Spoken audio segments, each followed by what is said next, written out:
माननीय मोदी जी ने इस देश में 2014 के बाद जितने भी परिवर्तन किए हैं, उस परिवर्तन में सबसे बड़ा परिवर्तन आजादी के बाद ये जीएसटी का था। क्योंकि कॉन्स्टिट्यूएंट असेंबली में भी सभापति महोदय लगातार इसके ऊपर चर्चा रही कि स्टेट कैसे टैक्स कलेक्ट करेगा, सेंटर कैसे टैक्स कलेक्ट करेगा। कुछ अधिकार स्टेट को दिए गए, कुछ अधिकार सेंटर को दिए गए। लेकिन ज्यों-ज्यों इकोनॉमी बढ़ती रही, पूरी दुनिया की इकोनॉमी बढ़ती रही, उसमें लोगों ने यह तय किया कि जो आम आदमी है वो सेंटर और स्टेट के टैक्स से इतना तबाह हो जाता है, टैक्स पर टैक्स इतना हो जाता है कि जब फाइनली वो कंज्यूमर तक कोई प्रोडक्ट जाता है तो उसका दाम इतना बढ़ जाता है जिसमें कि जो गरीब आदमी है, जो मध्यम वर्ग का आदमी है, वो उन चीजों को अफोर्ड नहीं कर सकता है। 2014 में माननीय मोदी, और जब मैं ये कहता हूं तो कई एक लोगों को लगता है कि 2014 के पहले देश था ही नहीं, 2014 के पहले कुछ हुआ ही नहीं। मैं आपको बताऊं, इसका इतिहास यह है सभापति महोदय कि 2002 में जब भारतीय जनता पार्टी की सरकार थी अटल बिहारी वाजपेयी जी के नेतृत्व में, तो एक केलकर कमेटी बनी थी और केलकर कमेटी ने एक वैल्यू एडेड टैक्स जो है, एक प्रोपोजिशन जो है बढ़ाया था कि अब अपने को इकोनॉमी में ग्रूम करने के लिए वैल्यू एडेड टैक्स की आवश्यकता है। वैल्यू एडेड टैक्स लागू हो गया, हमारी सरकार चली गई 2004 में। और 2006-07 के जिस फाइनेंस बिल की बात कर रही थी निर्मला सीतारामन जी, जिनके नेतृत्व में देश की इकोनॉमी इतनी ग्रो हो रही है कि 2027 उन्होंने टारगेट फिक्स कर रखा है माननीय प्रधानमंत्री जी के नेतृत्व में कि हम तीसरी दुनिया की सबसे बड़ी इकोनॉमी होंगे। 2006-07 में तत्कालीन यूपीए की सरकार ने, कांग्रेस सरकार ने कहा कि हम जीएसटी लाएंगे। 2006-07 से लेकर 2014 तक 8 साल तक इनकी सरकार रही और 8 साल में ये केवल एक तकिया कलाम, जैसे गरीबी हटाओ का नारा 1971 से लगता रहा और जब तक उनकी सरकार रही 2014 तक गरीब खत्म हो गया, लेकिन गरीबी नहीं हट पाई। उसी तरह से उन्होंने जीएसटी के लिए कहा कि जीएसटी लाएंगे, जीएसटी लाएंगे, जीएसटी नहीं लाएंगे, क्योंकि उनमें इतनी हिम्मत नहीं थी, हैसियत नहीं थी, या उनके ऊपर इतना विश्वास नहीं था राज्यों का कि वो अपने टैक्स को जो है छोड़ने को तैयार हो, या एक फेडरल स्ट्रक्चर में, कोऑपरेटिव फेडरलिज्म में किसी तरह का जो है बातचीत हो। लेकिन जब 2014 में माननीय प्रधानमंत्री जी बने, अरुण जेटली जी तत्कालीन वित्त मंत्री थे, इन लोगों ने बहुत मेहनत की और मोदी जी का जो नेतृत्व था, इतना मजबूत नेतृत्व था कि राज्यों को उनके ऊपर भरोसा था। क्योंकि गुजरात उस वक्त एक ऐसा राज्य था जो ये कहता था कि जीएसटी का जो ये ऐसा स्ट्रक्चर है, ये देश के लिए अच्छा नहीं है। तो मुख्यमंत्री के नाते जो उनके अनुभव थे, उस अनुभव के आधार पर 2006-07 में ये एक बड़ा टैक्स जीएसटी लेकर आई। इसमें 37 टैक्स हैं सभापति महोदय, 37 ऐसे टैक्स हैं जो टैक्स जो है वो इसमें मर्ज किए गए। अब 37 प्रकार के टैक्स जो राज्य लगाते थे, कुछ टैक्स जो कुछ सेंटर लगाते थे,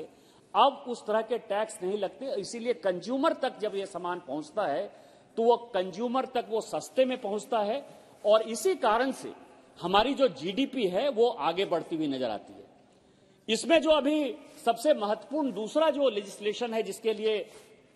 109 और 110 को अमेंड करने की बात कही है, सेकेंड एपेलेट अथॉरिटी जो है जीएसटी की बनाई गई है,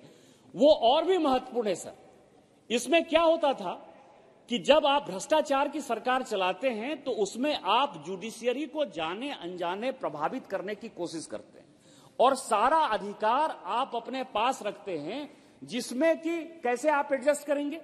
तो ट्रिब्यूनल जो है सभी तरह के, आपको मैं बताऊं कि एक समय ऐसा आता है इस देश में कि कम से कम 100-150 ट्रिब्यूनल हो जाते।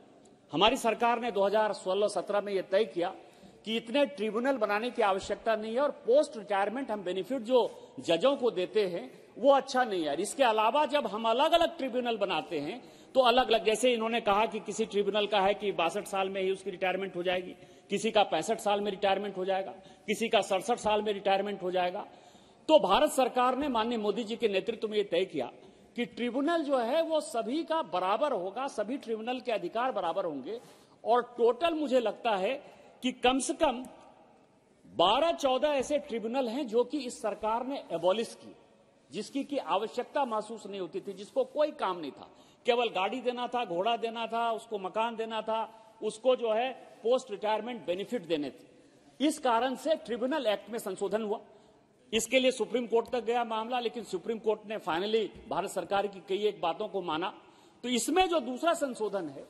जिसके लिए कि अभी बिल आने वाला है माननीय गृह मंत्री जी का, कि किस तरह से सीआरपीसी, आईपीसी और एविडेंस एक्ट में चेंज होगा, जिसमें कि लोगों को न्याय मिलेगा। लेकिन जीएसटी चूंकि टैक्स का मामला है और टैक्स का लिटिगेशन इतना बड़ा होता है कि उस टैक्स के लिटिगेशन को लोगों को समझना, उसके पैसे को करना, क्योंकि यदि पैसा भारत सरकार की किटी में भी हो तो उसको टैक्स देना पड़ता है, उसको इंटरेस्ट देना पड़ता है। इस कारण से जब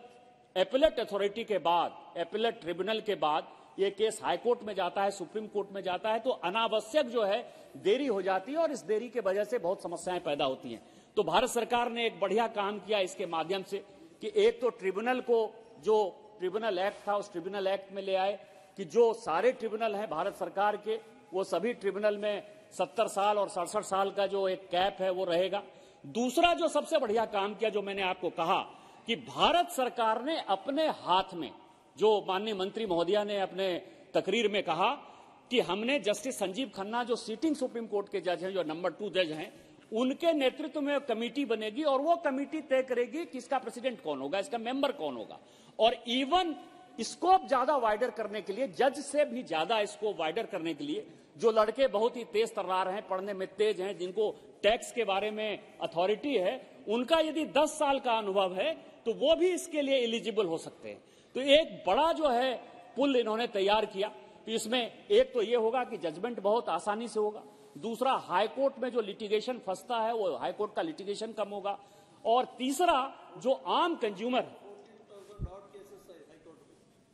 अब उदासी जी बता रहे हैं कि 14,000 से ऊपर जो है केसेस हैं, तो ये सारे केसेस को खत्म करने के लिए भारत सरकार ने माननीय प्रधानमंत्री जी के नेतृत्व में एक बड़ा फार रीचिंग लेजिस्लेशन लाया है। देखने में तो छोटा लगता है, लेकिन इसका जो असर होगा बहुत बड़ा होगा। और जिस तरह से जीएसटी काम कर रही है,